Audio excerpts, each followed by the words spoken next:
परम पूज्य गुरुदेव और वंदनीय माता जी की चरणों में कोटि कोटि प्रणाम। आप सभी को प्रणाम। सच्ची घटना पर आधारित पुस्तक अद्भुत, आश्चर्यजनक किंतु सत्य में आज हम सभी सुनेंगे। फलित हुआ माँ का आश्वासन। यह कहानी भरत प्रसाद सिंदरी धनबाद के रहने वाले बताते हैं। बात उन दिनों की है जब अश्वमेध यज्ञों की श्रृंखला चल रही थी। इस श्रृंखला में पटना का अश्वमेध यज्ञ भी था। फरवरी 1994 का महीना था। चारों तरफ केवल यज्ञ की ही चर्चा हो रही थी। यज्ञ के बारे में लोग तरह तरह की बातें कर रहे थे। कोई कहता कि भगवान राम ने जिस प्रकार से अश्वमेध यज्ञ किया था और पहले घोड़ा छोड़ा था, उसी प्रकार से इस यज्ञ में भी घोड़ा छोड़ा जाएगा। प्रत्येक परिजन में भारी उत्साह था। मैं भी यज्ञ में जाने के लिए उत्साहित था। घर में पत्नी से यज्ञ की चर्चा की और मन बना लिया। यज्ञ की महिमा और उसका प्रभाव मैं जानता था, इसलिए यह अवसर मैं गंवाना नहीं चाहता था। मेरे छोटे बहनोई थे विश्वनाथ जी। छोटी कमाई, बड़ा परिवार। घर का खर्च बड़ी मुश्किल से चलता था। ऊपर से उन्हें शराब की लत लगी हुई थी। सारा का सारा पैसा शराब पीने में चला जाता था। कई बार उन्होंने कसम खाई, लेकिन हर बार कसम तोड़ देते थे। मन में आया कि उनको भी यज्ञ में ले चलूं, शायद कल्याण हो जाए। मैं इसके पहले शांति कुंज एवं मिशन के बारे में कुछ नहीं जानता था। केवल यज्ञ हवन से प्रभावित था कि इतना बड़ा यज्ञ हो रहा है, मैं इसमें शामिल होना चाहिए। यही भावना थी, और यह भी कि यदि बहनोई की शराब की आदत छूट जाए तो बच्चों का भविष्य बन जाएगा। यज्ञ में जाने की खबर सुनकर मेरा भतीजा अनिल, जिसकी उम्र केवल 7 वर्ष की थी, वह भी आ गया। अब मैं, मेरी पत्नी, बहनोई और भतीजा चारों लोग पटना के लिए गंगा दामोदर एक्सप्रेस ट्रेन पर बैठे। साथ में और भी सैकड़ों परिजन थे। ट्रेन में भारी भीड़ थी। लगभग 80% लोग यज्ञ में जाने वालों में से ही थे। उन दिनों बिहार के मुख्यमंत्री श्री लालू प्रसाद यादव जी थे। चर्चा का विषय बना था कि उन्होंने सभी ट्रेनें यज्ञ में जाने वालों के लिए निःशुल्क करा दी है। वे यज्ञ में पूरा सहयोग कर रहे हैं। यज्ञ स्थल के लिए भूमि की व्यवस्था भी लालू जी ने स्वयं करवाई थी। यज्ञ में पहुँचे तो वहाँ की भीड़ देखकर हम दंग रह गए। यज्ञ की व्यवस्था बहुत ही अच्छी थी। सुरक्षा व्यवस्था के लिए बनी कार्यकर्ता टोली में मुझे भी शामिल कर लिया गया था।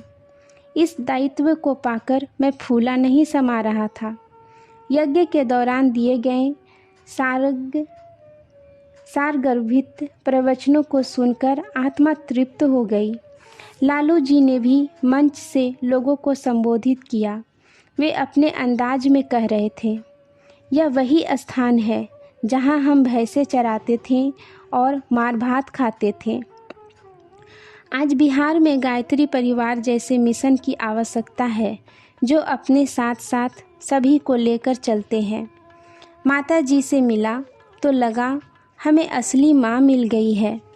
सभी परिजन उनकी बातों को सुनकर प्रसन्न हो रहे थे। माता जी का प्रवचन सुना। वे बोल रही थी, बेटे, हम तुम्हारी रक्षा वैसे ही करेंगे जिस तरह से चिड़िया अपने अंडों को सेती है। हमारे डैने बहुत विशाल है।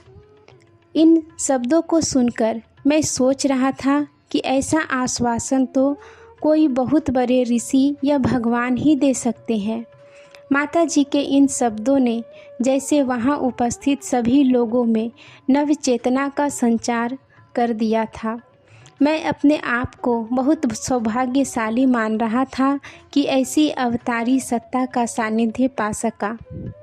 यज्ञ में करीब 60-65 लाख व्यक्ति मौजूद थे, लेकिन व्यवस्था में कहीं कोई गड़बड़ी नहीं। यही सोच सोचकर मैं हैरान था। यज्ञ समाप्त हुआ। हम सभी अपने अपने घर जाने को तैयार हुए। फुलवारी शरीफ मेन रोड पर आकर देखा, सड़क पर भारी भीड़ थी। हमें सड़क पार कर उस तरफ जाना था। मेरे बहनोई सड़क पार कर गए तो अनिल भी पीछे दौड़ पड़ा।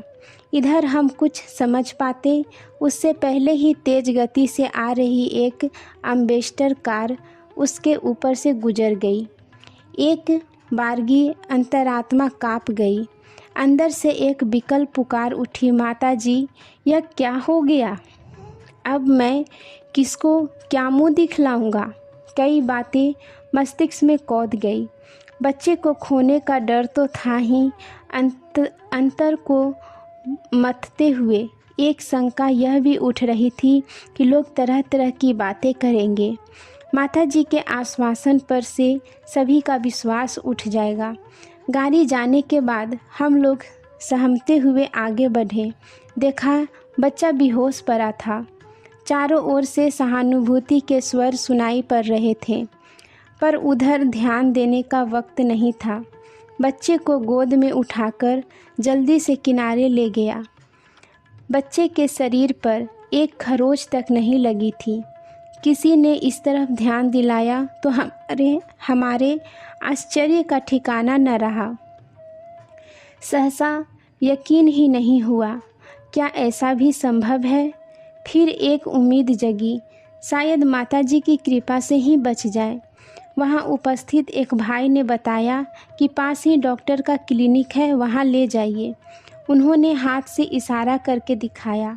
करीब 10 कदम की दूरी पर एक डॉक्टर की क्लिनिक थी। वहाँ जाकर बच्चे को बेंच पर बिठाया तो वह बैठ गया। डॉक्टर ने बच्चे को जांच कर बताया, घबराने की कोई बात नहीं है, बच्चा डर गया है, इसे कुछ नहीं हुआ है। 15 मिनट बाद इसे आप ले जा सकते हैं। कोई 10-15 मिनट बाद बच्चे ने आंखें खोल दी और घबराई नज़रों से इधर उधर देखने लगा। हमें देखकर आश्वस्त हुआ।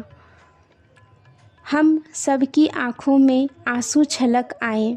याद आ रहा था माता जी का आश्वासन, हमारे डैने बहुत बड़े हैं। तत्क्षण हमने अनुभव किया उनके डैनों का अमृत तुल्य प्रभाव। आज के लिए यहीं तक। आप सभी को धन्यवाद। जय गुरुदेव।